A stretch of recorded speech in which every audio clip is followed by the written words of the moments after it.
your name. Darinka Mileusnic-Polchan. You solemnly swear or affirm the testimony you're about to give will be the truth, the whole truth, and nothing but the truth. I do. Absolutely. Thank you. Doctor, good afternoon. Good afternoon. If you would say and spell your full name for us, for the record, please. My first name is Darinka, spelled Darinka, and my last name is Mileusnic-Polchan. Mileusnic is spelled Mileusnic, Polchan is Polchan. Thank you. And where are you employed? I'm the Chief Medical Examiner for Knox and Anderson counties and the Chief Medical Officer for the Regional Forensic Center in Knoxville, Tennessee, and also hold the position of Clinical Assistant Professor Associate Professor of Pathology at University of Tennessee Medical Center in Knoxville. And how long have you held those positions? I've been acting chief and chief since 2008. I've been in Knoxville since 2002. All right. What, if you would give us a little bit about your education that allows you to hold those positions? So I graduated from medical school, University of Rijeka, R-I-J-E-K-A in Croatia. It's a 6-year medical program with the last year of internship because it's a different kind of system of schooling in Europe. And then I stayed at the same university teaching medical students and doing research for approximately 4 more years. And then relocated to Chicago area in 1991 to continue research and teach. And I joined the Department of Pharmacology and Neuroscience at Loyola University Medical Center in Chicago. And then during those research years, while I was completing my PhD, I also joined the Department of Pathology to get a training in neuropathology, anatomic pathology. That's where I spent about 3.5 years. And then after completion of those studies, decided actually to go into the field of forensic pathology. So finishing training in pathology at Loyola University at the same time as I was getting my PhD actually enabled me then to switch to Cook County Office of the Medical Examiner and then complete the last year of training in forensic pathology in Chicago area. And I stayed there with the Cook County Office of the Medical Examiner in the city of Chicago for about 4 years prior to relocating to Knoxville to continue the same line of work essentially. And during that time I became board certified in anatomic pathology and forensic pathology. All right. Are you licensed to practice medicine here in Tennessee? Yes. All right. And are you certified in anatomic pathology and forensic pathology? Yes, I am. Do you maintain membership in any sort of medical related societies? Yes, there are a number of societies such as American Academy of Forensic Sciences, the National Association of Medical Examiners, and then just the regular pathology groups that College of American Pathologists and American Society of Clinical Pathologists. The membership in the name, actually National Association of Medical Examiners, is important because actually that's the accrediting body for the forensic centers in the state of Tennessee, and then of course we are accredited by the name, by the National Association of Medical Examiners. All right. Have you published any scholarly materials in the field of forensic pathology? Yes, I published some papers and platform presentations and book chapters with the main interest in kind of intersection of forensic pathology and anthropology, and then those mainly book chapters. And as far as the publications, I have a special interest in toxicology and child abuse. All right. And have you done any presentations on asphyxia in children and strangulation? That was actually one of the old presentations at the National Association of Medical Examiner meetings. It was a platform presentation. All right. Now you are currently employed as a forensic pathologist, correct? Yes. And are you board certified in the area of forensic pathology? Yes, anatomic pathology and forensic pathology is kind of dual certification. All right. And so what is it that you do as a forensic pathologist? So in the state of Tennessee, actually, the forensic pathologists are medical examiners, and so because we don't have a coroner system, we have a medical examiner system. We are appointed to perform the duties of a medical legal death investigation on a county level. So essentially, that's what I do. I investigate with the help, of course, with the rest of the staff in the office. We investigate all the sudden deaths that happen, as I said, suddenly without medical attendance or due to violence. And our main obligation is to work not for any particular organization or the law enforcement. We work with the law enforcement to come up with an answer to what really happened and what the cause, manner, and mechanism of that in these situations where that happens suddenly, unexpectedly, without medical attendance or due to violence. Okay. Have you previously been qualified as an expert in the field of forensic pathology? Yes, in many counties in East Tennessee. Actually, I believe here in Sullivan County years ago. All right, that was going to be my next question. And after having been qualified as an expert, have you gone on to give expert testimony in the field of forensic pathology? Yes. Judge, I would move to qualify her as an expert in the field of forensic pathology. No objection, Judge. Right, should be declared to be an expert in the field of forensic pathology.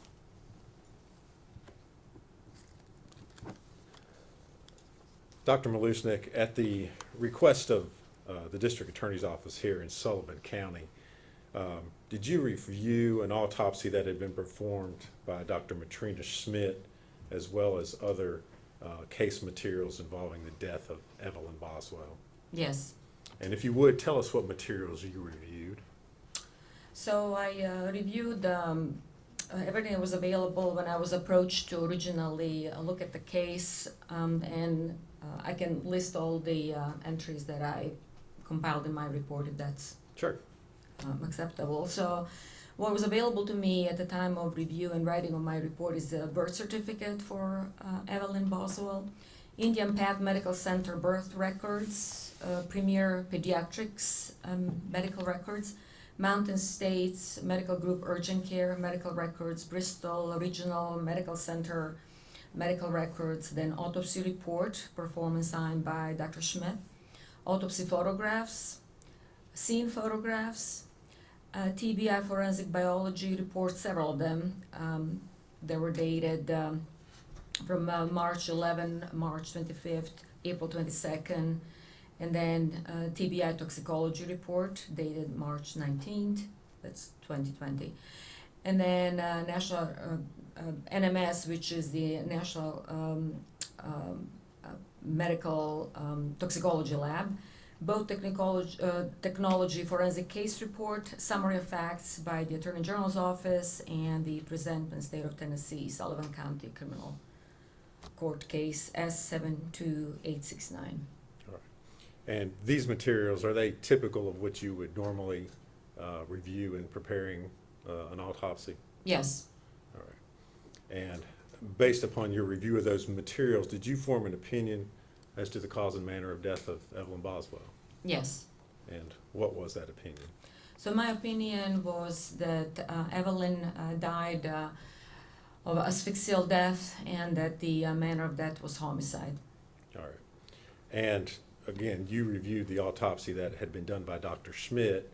How, if anything, did your opinion differ from what she had concluded?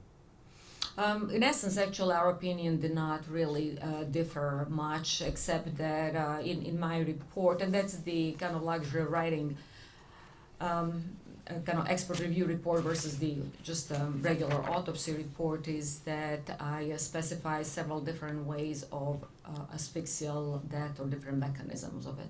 Okay. And when you say different mechanisms of asphyxia, what are you talking about? Can you explain that to the jury a little bit? So asphyxia essentially means that the inability of a person to breathe or for the oxygen to be supplied to the cells in the body. And the different ways how that can occur is either by preventing the circulation to the brain or other organs and tissues in the body, or preventing the breathing, or putting a person in such a position that essentially compromises both circulation and breathing at the same time, with the end result of essentially depriving the tissues and organs of oxygen. And then in with that respect, actual asphyxial death in general are very complex deaths, and if there is any compromise in the integrity of the person, such as decomposition, then they have to be really described in such a manner, these mechanisms, that are understandable, because in the end, the asphyxial death is what we call diagnosis of exclusion, meaning when everything else is excluded, what we are left with essentially is that the findings in the body and the finding of the body within the scene that are going to come to essentially explain what really happened to an individual. What I'm essentially saying is that there's the asphyxial mechanism such as positional, mechanical, traumatic, or actually can be also the consequence of the positioning in the scene, and that information comes strictly from the scene investigation. All right, and let's talk about each type of mechanism in regards to this particular case. What about the scene or the body would relate to positional asphyxiation? So the forensic autopsy, just like any other autopsy, which is a major procedure, kind of cross-section and dissection procedure in the body, almost like a complex surgery, cannot be done in a vacuum. It has to be done in the context of the scene investigation. So that's why we have medical legal death investigation, and that's why medical examiner and representative goes to the scene in order to create a context in which this individual was found. And that's why I always say that the forensic autopsy cannot be performed in vacuum. It has to be performed in the context of the scene.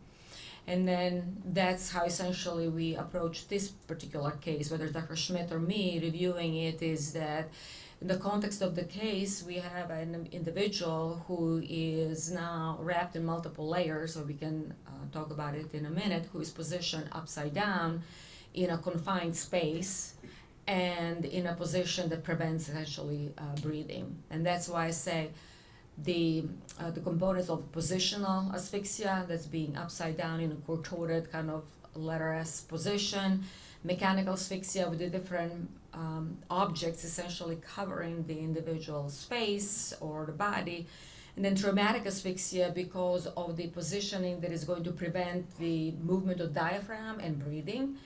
And then, as I said, finding the individual in a trash can essentially creates a confined space, which is going to lead to confined space asphyxia. And that's why essentially, that's where I listed all these 4 different categories of or mechanisms of asphyxia. All right. Could I see exhibits 19 through 38, please?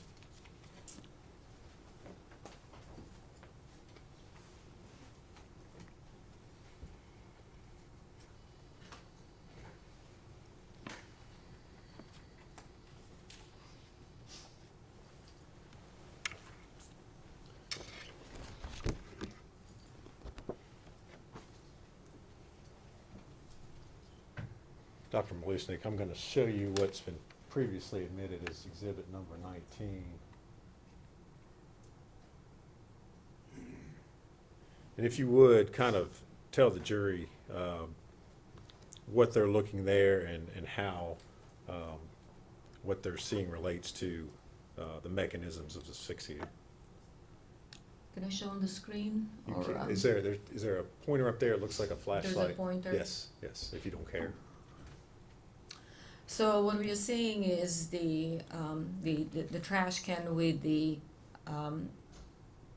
child in trash bag with the several layers on top of her, one of them being a blanket. That's essentially when, and that's how we all approach the scenes, is we go layer by layer, slight kind of uncovering the individual, whether it's adult or a child, in a similar fashion, because we don't want to lose any evidence, number one, and number two, we want to show all the kind of components of that asphyxia by approaching it in this layered fashion.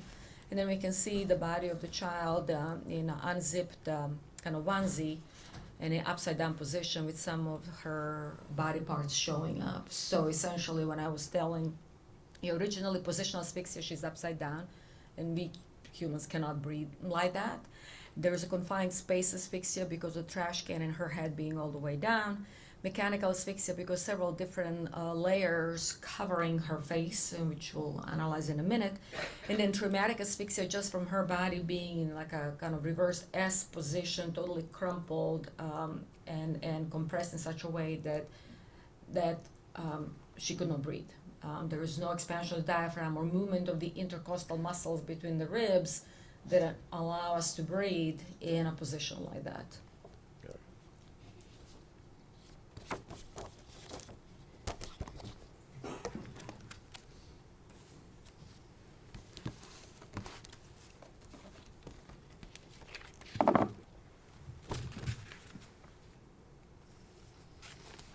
Now I'm going to show you exhibit number, previously admitted as exhibit number 30. So on this exhibit number 30, that's actually now several stages down the investigation path. So the key is always, as I said, as little manipulation as possible, and then go again layer by layer. We lost several layers here. The garbage can, the trash can, there was also, the trash bag. There was also a black bag on top of all of that. That was all removed. And now the child is in the blanket, and there is a foil, which is actually a very curious piece of evidence because it was so tightly applied to the child's face and upper body that looked like a wrapped, almost like a part of the kind of mechanism that prevents her from breathing, because that would be another kind of example of mechanical asphyxia because the object is covering the face and preventing her from breathing. And the other thing that can be also seen is that the body is actually contorted, and usually that would happen, with kind of force applied because we know now she's upside down, and the force applied for her body actually to kind of fit in the bottom of that garbage can, and that would be part of the traumatic asphyxia component. Now I'm going to show you exhibit 31. This exhibit 31 actually is kind of process of removal of the foil, because it was very voluminous and it was tightly applied to her face and the hair. One thing that actually happens with the decomposition of the body following a prolonged time interval after that is that a lot of our tissues start to actually break down and detach. So the hair starts detaching, the epidermis, first layer of skin, starts detaching. And so removing foil like this that is tightly applied actually takes a lot of time and a lot of effort to preserve the child and the facial features. And part of the problem was not just the tight application, of course, of the foil, but also all the composition fluid that kind of almost created a glue between the foil and the face of the child. And we can see her head starting to emerge in this particular area. All right. Doctor, if you could talk a little bit about the decomposition. Is there anything as far as what you see there that would show you how long the child had been in that position, or anything based upon the amount of decomposition? So the only thing that we can say really that it was advanced decomposition, and there were two types of decomposition that happened in this particular situation because of the position that Evelyn was in. The upper body, which was actually head first in the trash can, actually changed in form of so-called wet decomposition. That's why there's a lot of staining, and the decomposition fluid kind of staining the blanket and the foil, because all the fluids and everything that accumulated after that are now creating the environment for so-called wet decomposition. But then the rest of her body, which we'll see later, that were kind of up, the feet and legs, they underwent so-called dry decomposition, or actually more kind of mummification.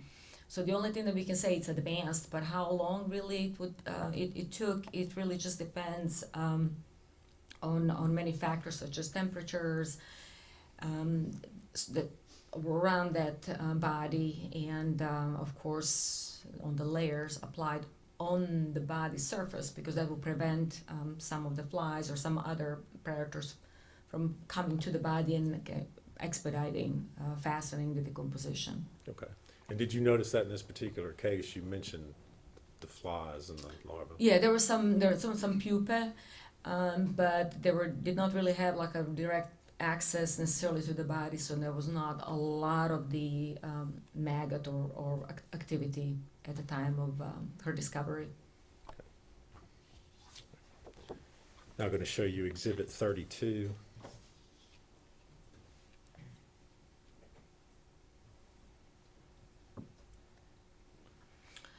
So the exhibits 32 Yes. is actually just another kind of painstakingly removal of all the layers. Again, the foil is being further detached, and now we can see her head and face, and then part of the upper body, her arm, while the legs are still covered. Does this photo show anything in regards to the positioning of her head as it relates to asphyxia? So one thing that what was becoming evident as the body was being uncovered is that her face was flattened, because it was pressed against the foil and the blanket and side of the trash can. And then, of course, it was also kind of a little bit contorted, because the face is pointing in this direction, and then her neck was kind of slightly contorted, and the head actually is almost at the level of her buttocks. Essentially, her feet, buttocks, and head, they're all kind of compressed almost at the same level now.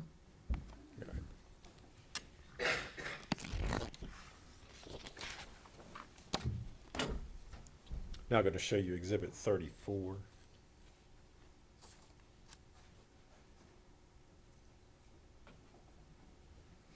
So the Exhibit 34 now shows it's kind of similar phase after the foil is removed. The blanket is covering the face, so the face is in this particular orientation.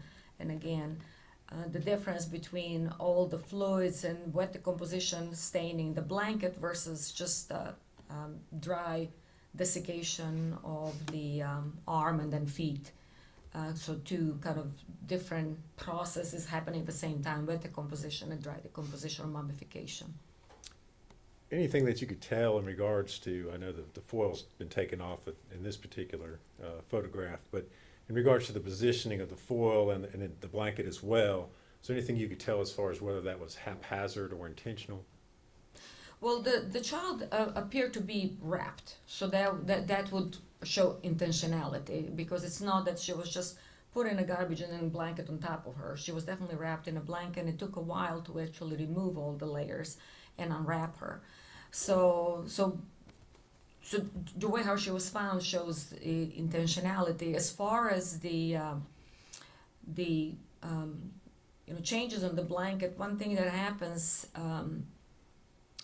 with the wet decomposition and the fluids kind of creating, things do become kind of slippery in a way. So there was definitely some shift in the layers from the wet decomposition. Wasn't a lot of it, but there was some. And then we will see when the blanket is removed, actually, that her face was pressed against the garbage can, because the pattern of the blanket actually remains on the face.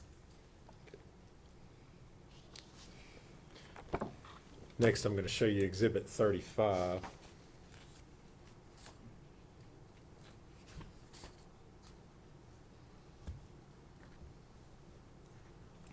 So the Exhibit 35, now the layers of the blanket are further removed. So the face is still covered. So we have the face, the shoulder, her buttocks and her feet, as I said, almost at the same kind of compressed, reverse kind of letter S shape. And that's how she was presented after removal of the blanket. The blanket is still stuck to the face in this area, but that's going to be the next phase. You mentioned this, she's in a reverse S kind of shape. Is that what you're talking about when you say positional asphyxiation? Yes, so that would be a reverse S shape.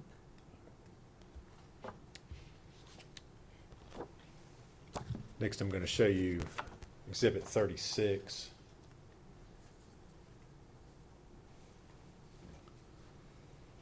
So on the Exhibit 36, now just removal of the blanket from the rest of the head. And as I said, it had to be done really carefully because of the layers of the skin and hair detaching at this point with the wet decomposition.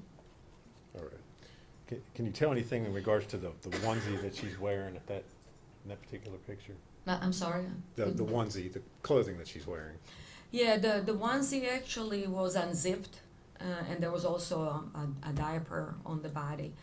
And that was one of the questions, is that would that indicate what really kind of transpired? I mean, it's hard to tell, except that, of course, onesie was completely unzipped, which was unusual for a child who's just, let's say, hypothetically dying in her sleep.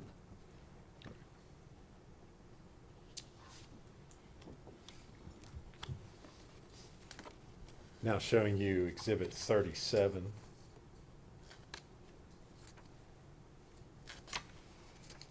So Exhibit 37 actually is now next phase. The blankets, the covering, the foil, everything is removed. The onesie is unopened. And then actually this is her kind of side in the front of the face. The facial feature actually can almost completely disappear because they're so flattened against the side of the trash can. And there was a lot of kind of pupae. There was no maggot activity, which would essentially help potentially with some timing of the postmortem interval, because from what I reviewed and from what Dr. Schmidt described, we didn't really see direct maggot activity, so they did not injure or damage the body to that extent yet.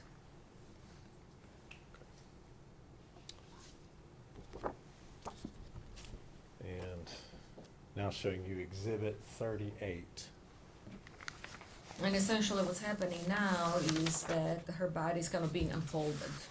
That's what needs to happen in order for the clothing items to be removed, and then for the photographs to be taken and an autopsy to be performed. Because with the autopsy, the head has to be open and the body has to be open in a Y-shaped manner with the Y-shaped incision. And that can only happen if the body is kind of unfolded now and for complete examination. All right.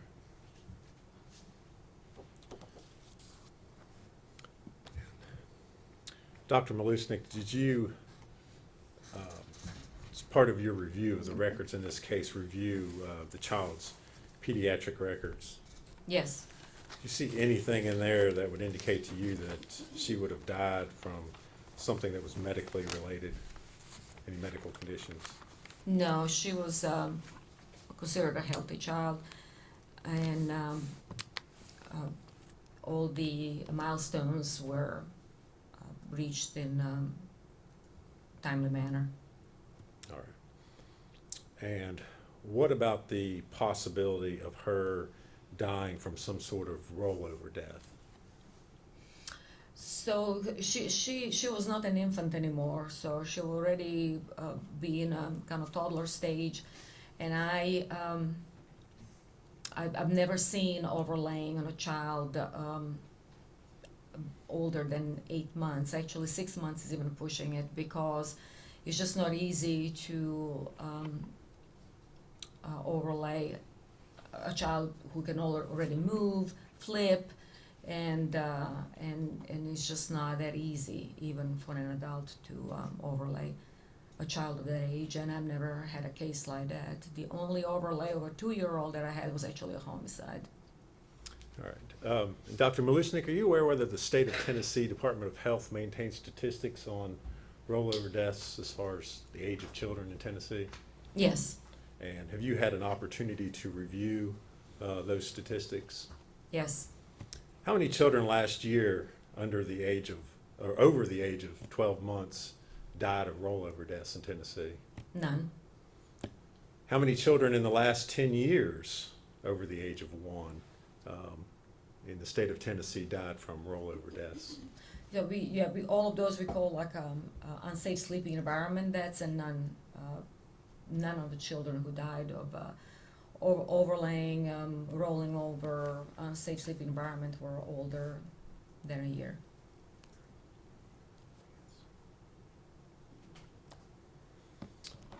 Thank you very much. If you would answer any questions Mr. Scott has for you. Do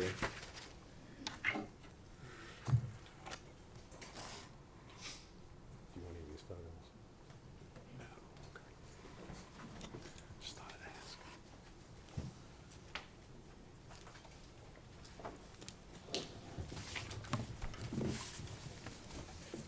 Good afternoon, Dr. Mileusnic. How are you?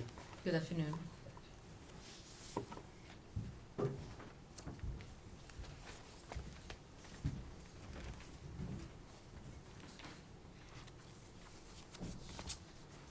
My name is Gene Scott. I represent Ms. Boswell. First thing I want to ask you about is you did not conduct this autopsy. No, I did not. You had no physical contact with the body of this child. You didn't go to the scene. You simply reviewed what Dr. Schmidt had done. Is that correct? I reviewed what she did and all the pertaining documentation. And accordingly, had Dr. Schmidt have made some mistake, it's very possible that could be incorporated into your work as well.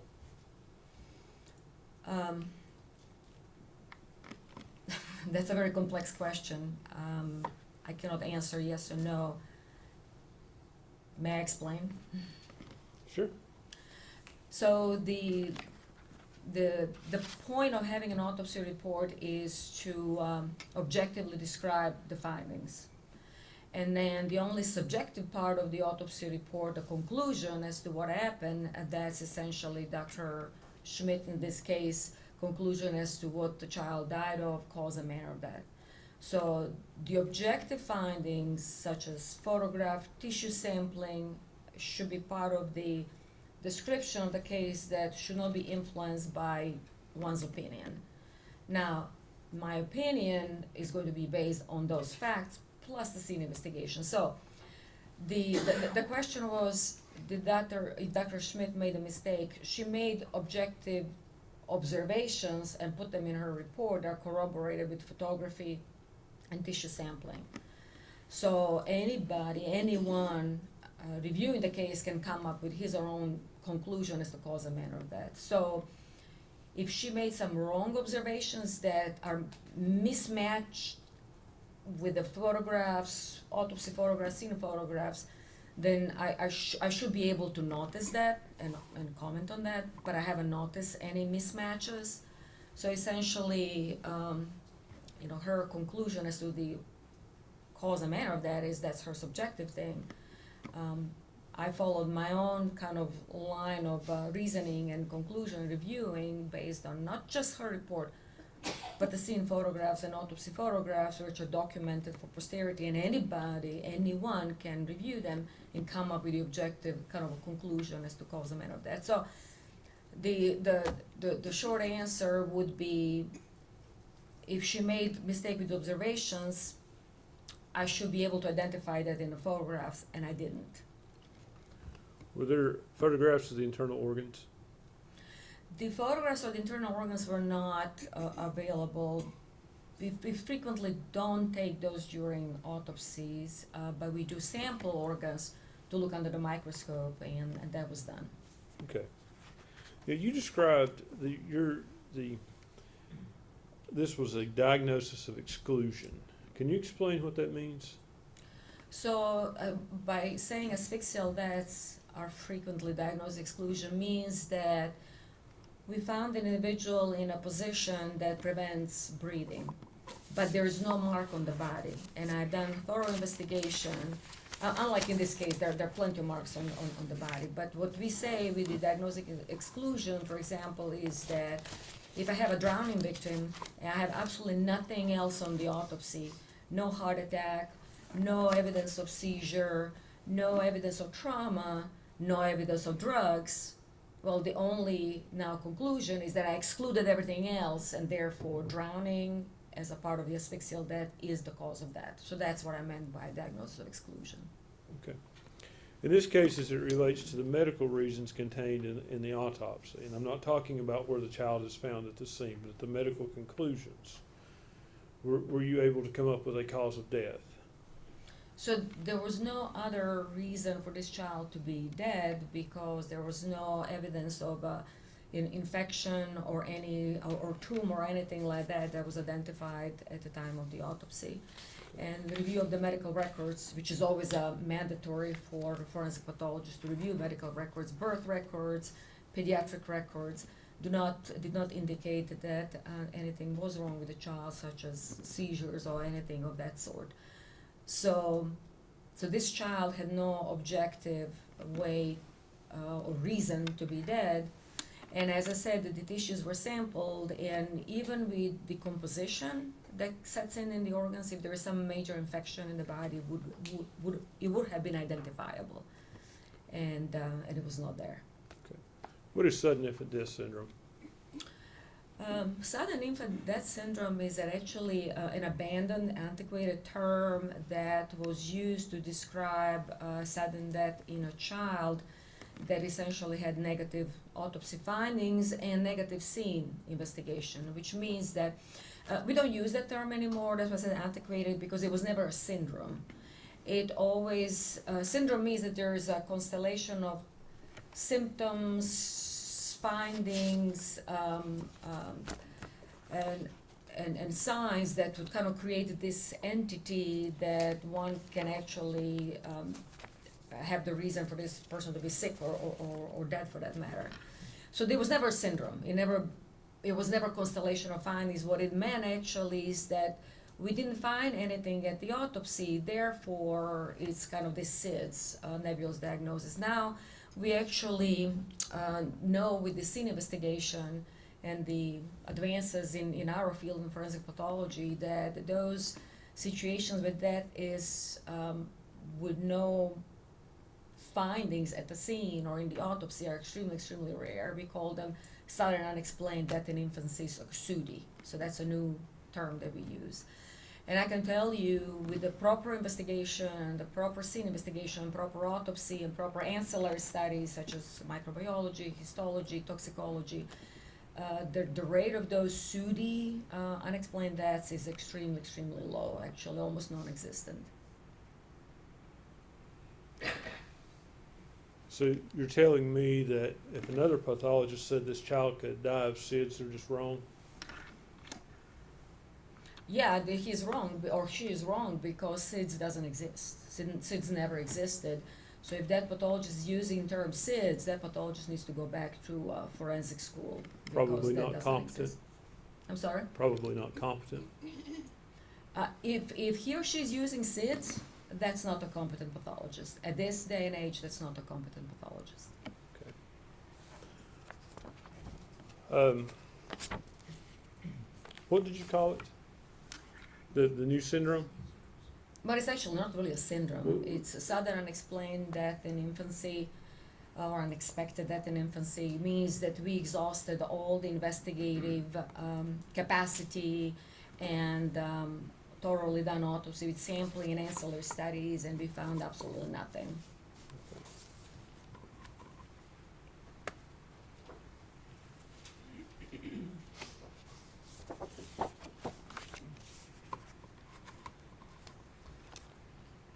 So how do you rule out that this child couldn't have died from a laryngeal spasm?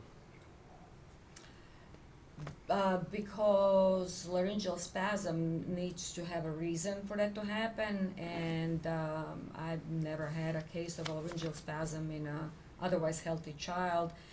And laryngeal spasm is basically something that somebody would give a diagnosis or the reason for a child to be dead when they're really trying to kind of come up with stuff and create some new category. That's pretty much it. Gastroesophageal reflux, that can lead to a laryngeal spasm, can it not? But that would not. Yes or no, can it lead to that? And then explain. That's actually not something that is described in the forensic pathology field. Laryngeal spasm would not necessarily kill a child. But could it kill a child? I've never seen it. Could it? I've never seen it.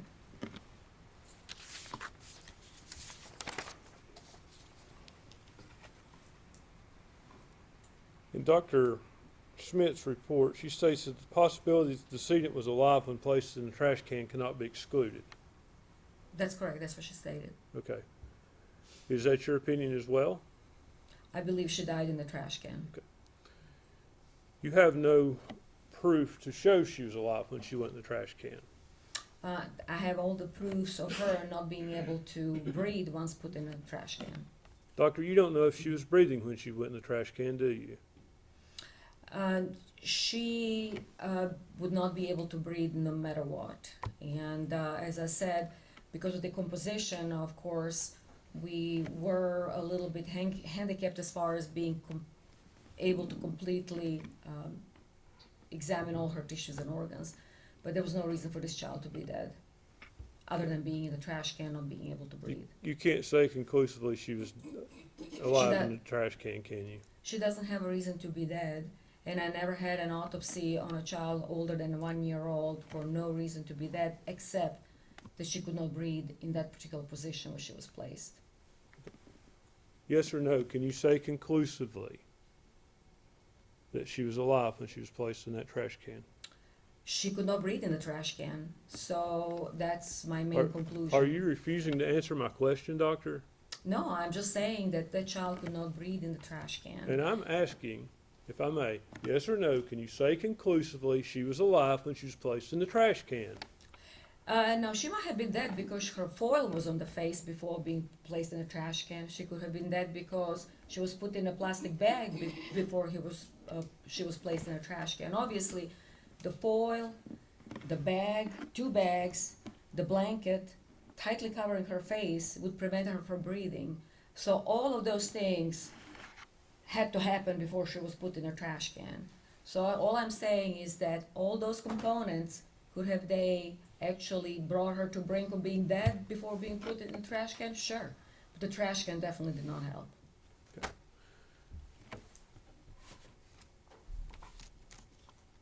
You can't say conclusively she was alive while she was wrapped in that blanket or tinfoil, can you? She would have definitely died with a tin foil and the bag and the blanket. And there was no reason to put all of those things and tightly apply to her face and her body unless she was alive. You can't say conclusively that she was alive when she was wrapped, yes or no? All I can say is that she cannot breathe. With a foil, Judge, I would ask with you a bag, to ask the witness to and answer with my the blanket. question, yes or no. Doctor, you need to answer his questions. He's asking yes or no questions. You can explain afterwards if you want to, or if you feel the need to. But you do have to answer his questions directly. So I'm sorry, what was the question? You can't say conclusively that that child was alive when it was wrapped in the blanket and when it was wrapped in tinfoil. I have no reason for this child to be dead. Yes or no, doctor? Nobody can tell exactly of the state of her body except that she cannot breathe with a foil and a bag. Judge, and a I would trash can ask and a the blanket. court to instruct the witness to answer the question yes or no and then explain.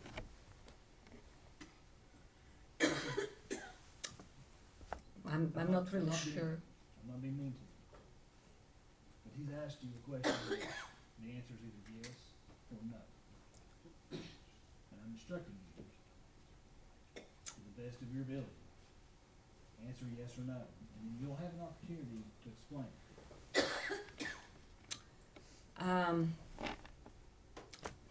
For a forensic pathologist, it's hard to answer that question, yes or no, but nobody can guarantee or say with certainty what really happened to this child prior to the foil being put on her face. So you can't say whether she was alive or dead, can you? She has no reason to be dead, other than Judge, this witness is being evasive. May we approach?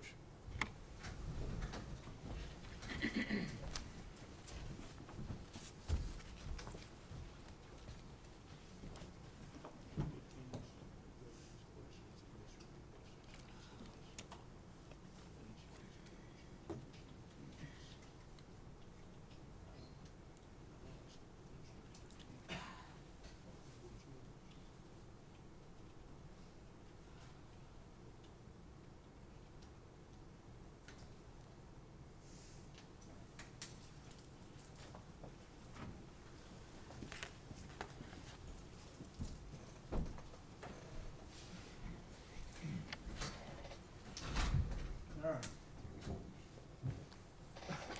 Let me see if I can boil this down to the lowest common denominator. He's going to ask you this question one more time. And I understand this case and this situation. But ma'am, I'm telling you, if the answer is not yes or no, you'll be facing contempt of court. Can I be more clear? yes, sir. Ask your question. Ma'am, yes or no, can you say conclusively that this child was alive or dead when it was placed in the blanket and the tinfoil?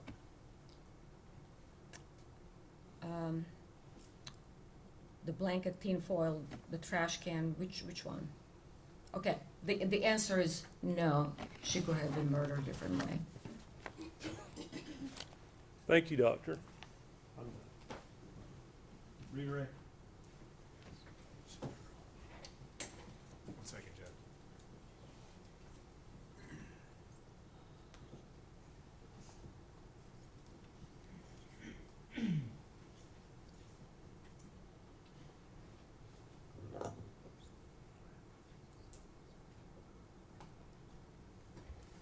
Nothing further, Judge. They should be excused. Yes, ma'am. Yes, sir. I looked at her and called you ma'am. I apologize. Doctor, thank you for your testimony today. Your release from the subpoena. Thank you.